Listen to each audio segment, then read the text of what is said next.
Hi everyone, today I'm going to show you how to make an old school Hokkien Mee with wok hei.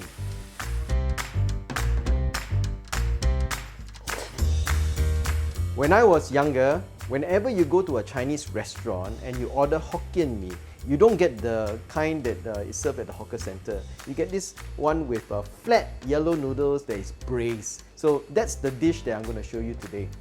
I always like to cook with gas, especially when you're doing Chinese cooking and you're trying to achieve wok hei, right? Wok hei is very difficult to get already, but at home, if you're using induction and electric, you can never get it. So with gas, there is a trick that I can show you. They can infuse some of the smoked flavour into the noodles. These are the flat Hokkien noodles that we'll be using for today. I've soaked them in water for 15 minutes. I can see all the oil is floating to the top. And then I'm going to throw away all the water. You'll get rid of some of that alkali smell. The other important component of this dish is the prawn stock. What I did was to go to the supermarket and picked up a prawn mee soup stock. All I did was to put the paste in, add a bit of water. I've added a little bit of sugar to sweeten it a little bit, and you got a beautiful prawn stock. For seafood, I'm using a bit of prawns and a little bit of this clams. To do a good Hokkien Mee, you really need good pork lard. What I'm going to do is to cut this pork belly into cubes and then I'll render it first. We're ready to fry. We've been using Esso gas for many years now for our everyday home cooking. It always produces a very strong, reliable flame that is very easy to control. We're going to add in a little bit of oil, the pork belly. So all you need is very low heat. It does take a little bit of time, but it's worth it because you get that nice flavour from that fat. As the oil renders out, I can tilt the pan to one side so that the oil can collect. The fat needs to be crisp up and nice and brown, and that will give incredible flavour to your Hokkien Mee.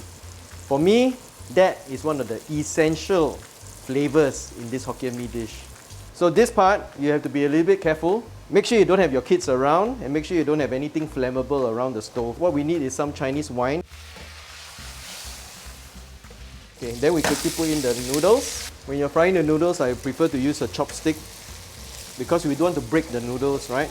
We'll add in the prawn stock, which we prepared before. Prawns, add in the lala. Make sure they have enough stock because we're going to let it braise for a few minutes. Alright, we're going to add in some black soy sauce because traditionally this dish always looks very dark. Now we can put in the vegetables. With gas cooking, you can really increase and decrease the heat immediately. For electric stove, usually there's a lag time as well as induction. Gas, when you turn up the heat, almost immediately you get more heat to your wok. Once you see that the liquid is thickened up, then you know that your dish is ready. Yummy! The old school Hokkien Mee, the kind that we used to eat in the old days at the Chinese restaurant. It's got all the prawn stock, it's got the clams, it's got that zhu yu zha. As you can see, it's very easy to put together. Cooking with gas fire is so much more fun, right? So it's important to get a reliable gas source in order to achieve that wok hei. But remember, always safety first. Yeah? Until next time, happy cooking and bye for now!